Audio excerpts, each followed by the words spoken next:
I remember the moment I opened that napkin. It had just 6 words written in quick, messy handwriting. Go to the bathroom. Now. Don't tell your date. My stomach turned cold. I looked up at the waitress, and she didn't say a word, just gave me a look that said something was very wrong. My date smiled across the table, waiting for me to take another sip of my drink.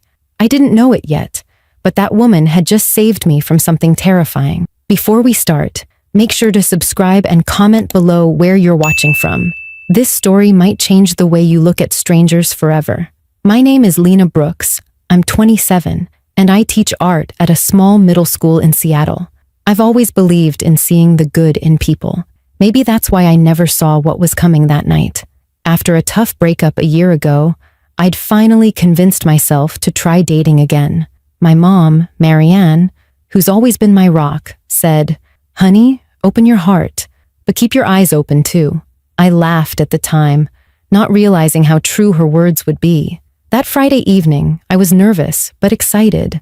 I'd met Ryan Hale, my date, on a dating app 3 weeks earlier. He seemed perfect, funny, polite, and surprisingly genuine. We'd texted for hours every night, talking about everything from travel dreams to favorite movies.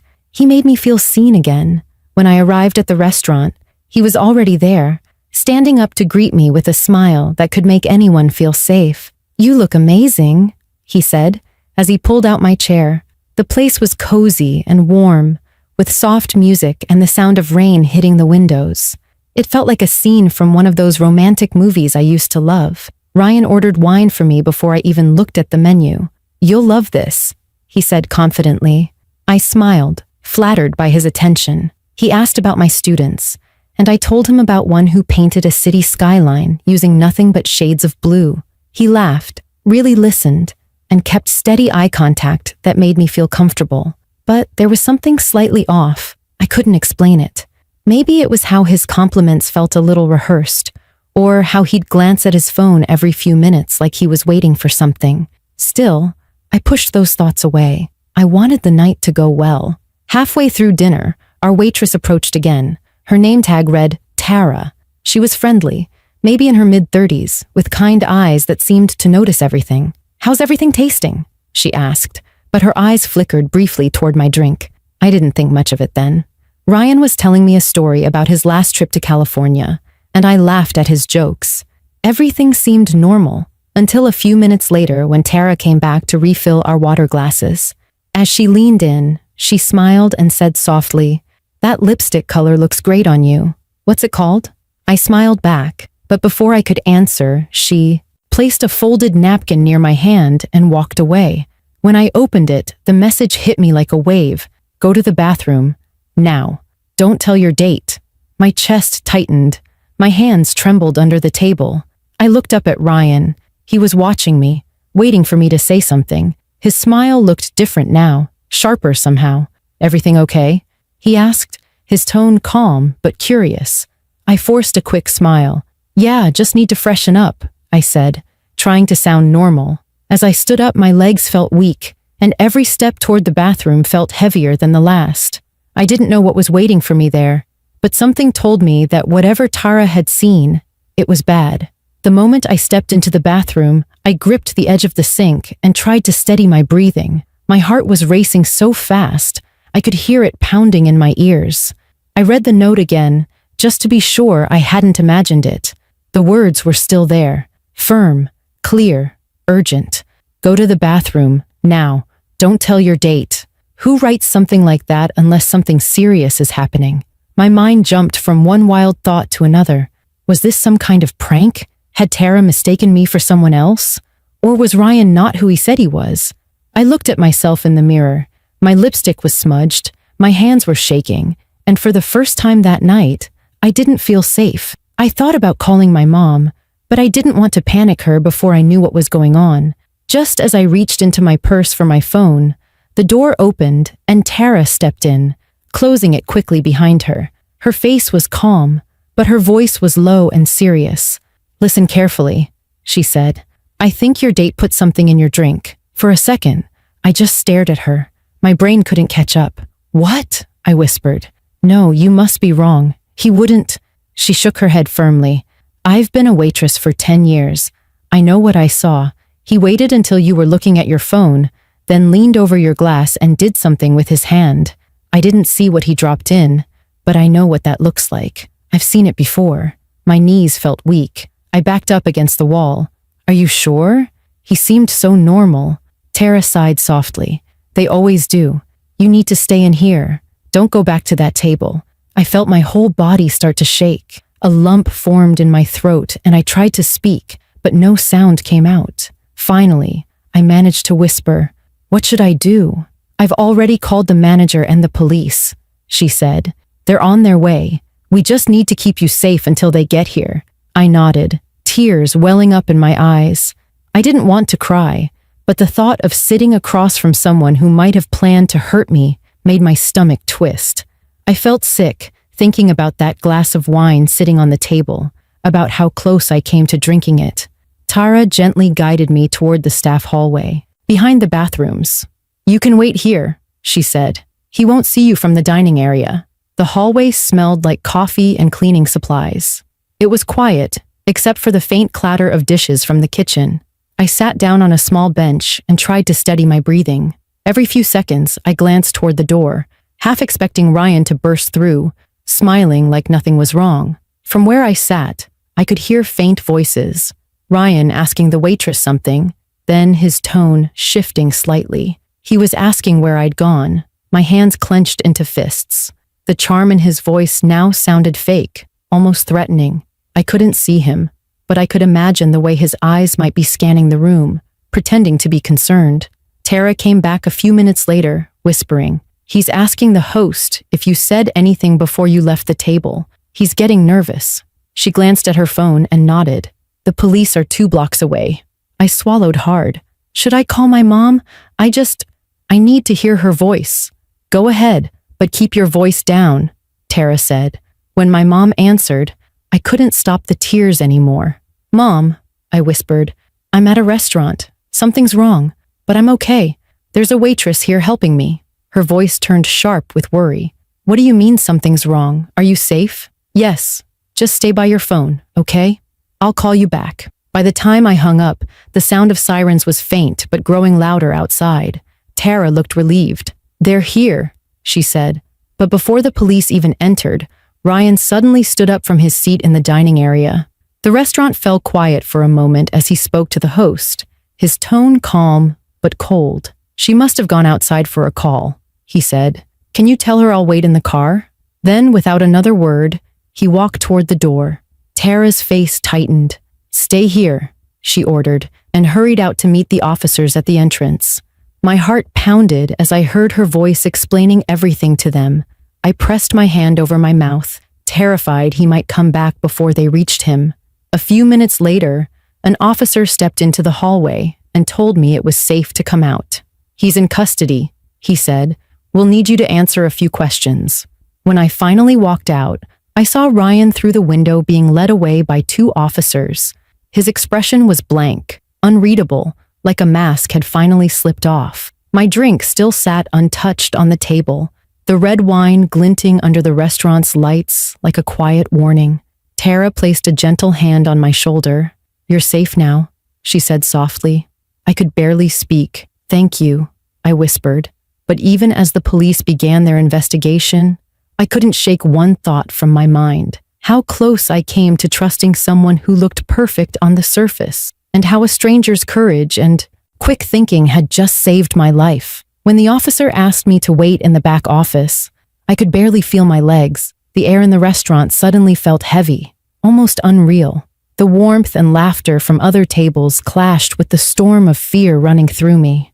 I tried to focus on the facts, to steady my thoughts, but everything inside me screamed that my night had changed forever. I sat in the small office with my hands clenched so tightly that my knuckles turned white. The truth was still sinking in. Ryan had slipped something into my drink, and if it hadn't been for Tara, I might have never known until it was too late. Tara closed the door and sat beside me. "You did the right thing," she said gently. Her calm tone helped me breathe again. I nodded, still too shocked to speak. I could hear faint voices from the dining area, police officers talking to the manager, the quiet shuffle of chairs being moved, and a few curious whispers from diners who sensed something was wrong. Every sound made me tense up. I couldn't stop imagining Ryan's face when the officers approached him. Was he confused? Angry? Was he pretending like nothing had happened? After a few minutes, an officer entered the room. He introduced himself as Detective Carter, a tall man with kind eyes that somehow made me feel safer. He asked me to describe everything that happened since I met Ryan that evening. My voice shook at first, but I forced myself to go through it step by step. I told him about how we met online, how Ryan ordered my drink, how Tara handed me the note, and what she told me in the bathroom. The detective listened carefully, jotting notes, occasionally asking for small details like how many sips I had taken, or how long Ryan's attention was on his phone.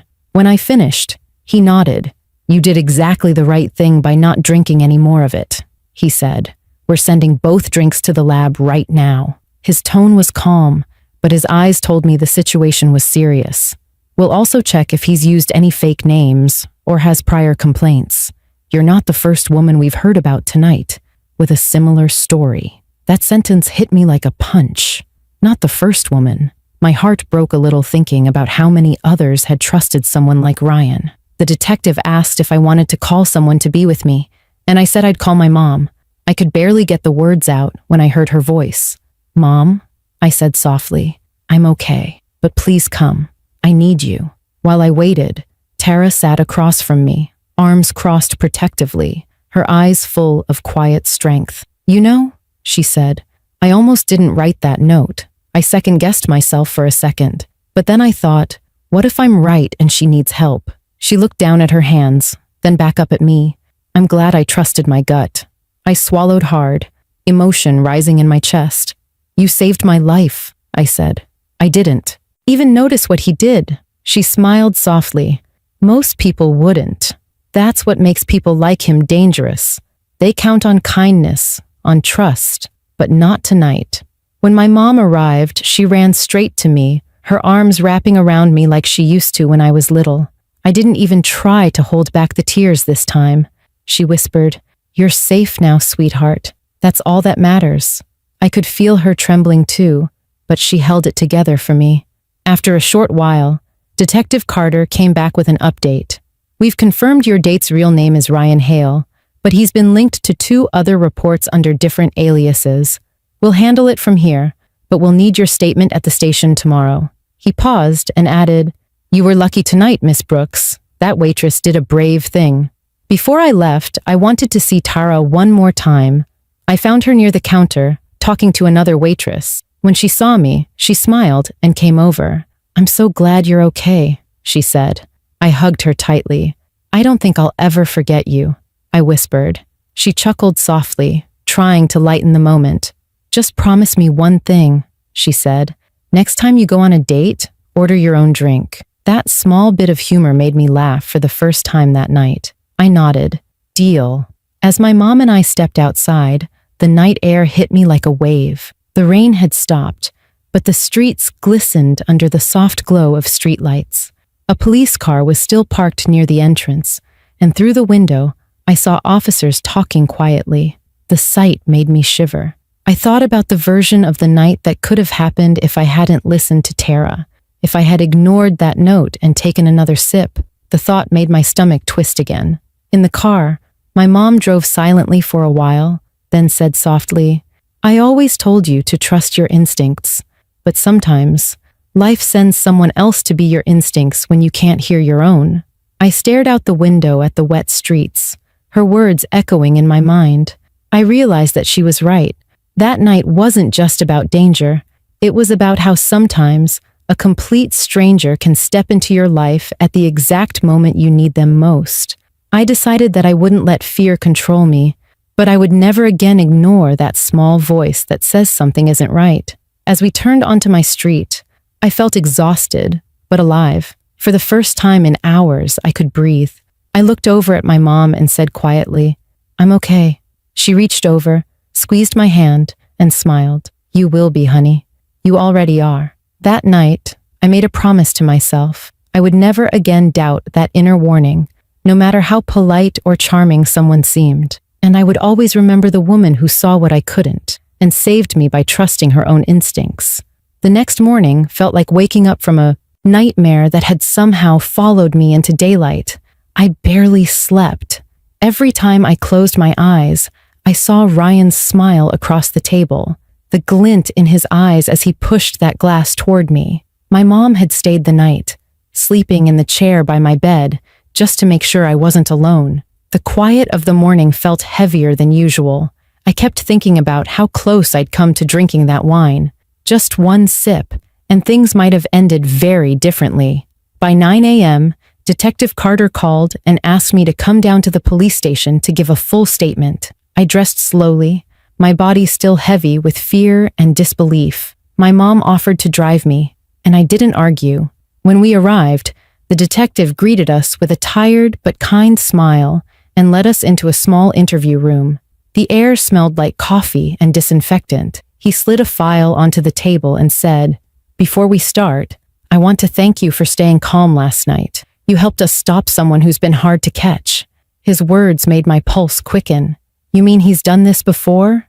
I asked. He nodded. "We believe so. His real name is Ryan Hale, but he's used at least 3 fake names in different states. He meets women on dating apps, gains their trust, then drugs them. Some victims never pressed charges because they couldn't remember what happened afterward. You're the first to walk away before anything happened." My stomach dropped. I thought I might be sick. I looked at my mom, who reached across the table and took my hand. "You did everything right," she said softly, but her eyes glistened with tears she was trying to hold back. Detective Carter continued, "We found traces of a sedative in your glass, a fast-acting one that dissolves within minutes.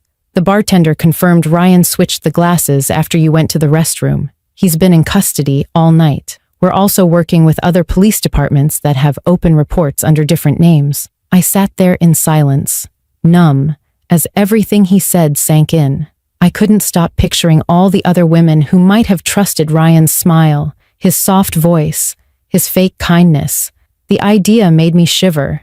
It was like realizing that someone you thought was human had been wearing a mask all along. The detective handed me a small paper cup of water. "You were lucky," he said. "And that waitress, Tara, she acted fast. She noticed things most people miss. Without her, this could have ended very differently." I nodded, unable to find words. In that moment, I realized how fragile trust can be, how something that begins with excitement and hope can twist into fear and danger in the blink of an eye. A few hours later, after I signed my statement and confirmed all the details, the detective told me Ryan had requested a lawyer and wasn't speaking. They found several IDs, 2 phones, and a small vial of clear liquid in his car. My heart clenched as he said that. "He planned this," I whispered. "He actually planned this." My mom wrapped an arm around me. "But he didn't get away with it," she said. "That's what matters." When we left the station, the rain had stopped, and the clouds were breaking apart. The sunlight made everything look cleaner, as if the world itself was trying to reset. But inside, I still felt uneasy. I knew Ryan wouldn't be the last person like him. That thought scared me, but it also made me determined to speak up, to share my story, so others wouldn't fall into the same trap. Later that week, I went back to the restaurant to thank Tara again. I waited until the dinner rush was over, so she wouldn't be too busy. When she saw me, she smiled like she already knew why I was there. "I didn't think you'd come back so soon," she said, wiping her hands on her apron. "I had to," I replied. "You didn't just help me. You stopped him from hurting someone else. I can't thank you enough." She shook her head. "You don't have to thank me. I just did what anyone should do if they see something wrong. Most people wouldn't risk getting involved," I said. "You could have ignored it." Tara sighed and leaned against the counter. "I saw something like this years ago when I was younger. A girl wasn't so lucky. I promised myself that if I ever saw it happening again, I'd step in. You were my second chance to make it right." Her words hit me harder than I expected. I felt tears prick at the corners of my eyes, but this time they weren't just from fear. They were from gratitude. "You gave me my second chance too," I said quietly. She smiled and handed me a cup of coffee on the house. "You'll be okay, Lena. It'll take time, but you'll be okay." As I walked out of the restaurant, the night air felt softer. The sound of cars passing by and people laughing on the sidewalk reminded me that life was still moving forward. I realized that while Ryan had taken away my sense of safety for a moment, he hadn't taken away my strength. I was still here.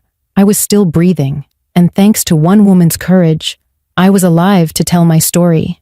That night, I sat at home and opened my laptop. I stared at the blank screen for a long time before typing the first sentence of my post. Last Friday night, a waitress saved my life. I shared what happened, hoping that maybe someone out there would read it and think twice, that someone would listen to their instincts when something felt off. Within hours, messages started flooding in, women sharing their own stories, thanking me for speaking up. I felt a strange mix of pain and pride. What happened to me was terrifying, but it wasn't going to define me. It was going to remind me, and maybe others, that danger can wear a friendly face, and that bravery sometimes comes from the most unexpected people. As I finally closed my laptop and turned off the lights, I whispered to myself, "You're safe now." But more importantly, I knew that safety didn't come from fear. It came from awareness, from courage, and from never ignoring the signs again. A week passed before I finally started to feel like I could breathe again. The first few nights after everything happened, I barely slept. Every sound made me jump. I'd wake up from dreams where I was sitting at that same table again, Ryan smiling at me, the napkin still folded beside my plate. My mom stayed close during those nights, reminding me that I was safe, that it was over, but emotionally, I was still trapped in that restaurant, replaying every second in my mind. It's strange how one evening can change the way you see the world. Before that night, I used to think bad things only happened to people who ignored their instincts.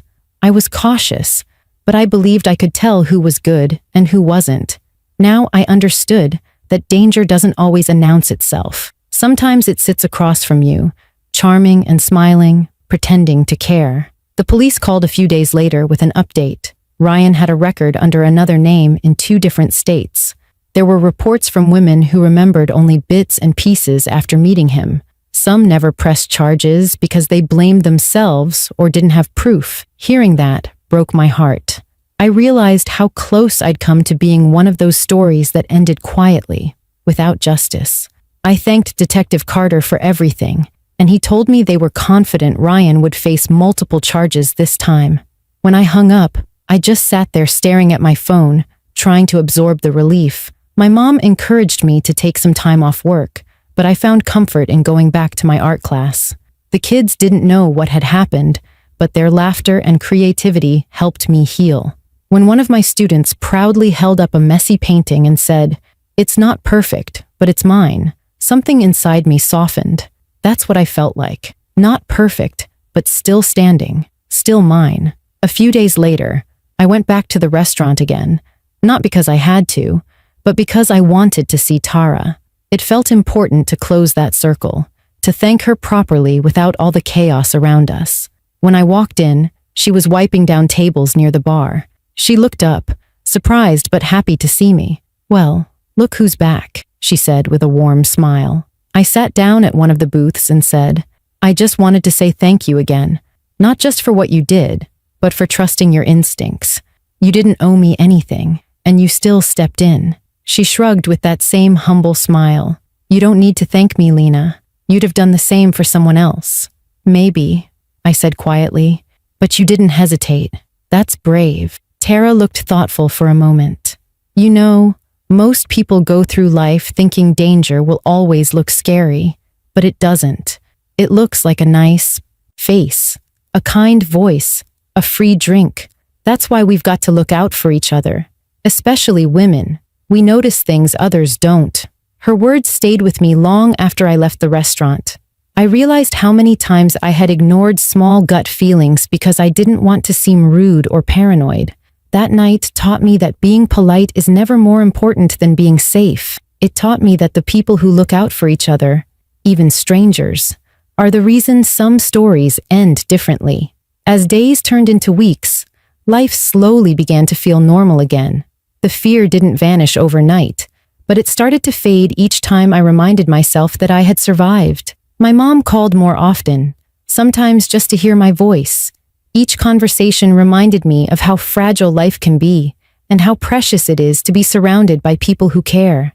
One evening, as I sat on my couch scrolling through messages on social media, I saw how many people had read my story. Women from all over the country had commented, saying things like, "Thank you for sharing this. I've been in a similar situation," and "Your story gave me the courage to trust my instincts." Reading those messages made me realize something powerful. Maybe what I went through could actually help others. Maybe speaking up was my way of taking back control. I decided to start a small online group for women to share their experiences and safety tips. I wanted to create a space where no one would feel alone or silenced by fear. It wasn't much, but it was a way to turn something dark into something that might protect someone else. The first meeting we held over video chat was emotional. Hearing women talk openly about things they'd kept quiet for years made me see how important awareness truly is. One woman said, "If someone had warned me like Tara did, my story would have ended differently." That single sentence made everything I'd been through worth it. One night, as I was closing my laptop after another meeting, I looked at a picture of my mom and me on the fridge. I thought about everything that had happened, the danger, the fear, the kindness of a stranger, and the strength I didn't know I had. I smiled for the first time in a long while without feeling guilty for it. That night, I finally wrote in my journal, "I'm not just a victim, I'm a survivor, and I'm stronger than I was before." It's strange how something so terrifying can end up teaching you about courage, trust, and the goodness that still exists in people. I didn't walk away from that night broken. I walked away awake. Before I end this story, I want to remind you of something. If something doesn't feel right, trust yourself. Listen to that small voice that whispers, "Get up, leave, or say something." It might save your life, just like Tara's note saved mine. If you found my story meaningful, subscribe to my channel and leave a comment below telling me where you're watching from. Let's keep spreading awareness and looking out for each other, because sometimes the smallest act of courage can make the biggest difference.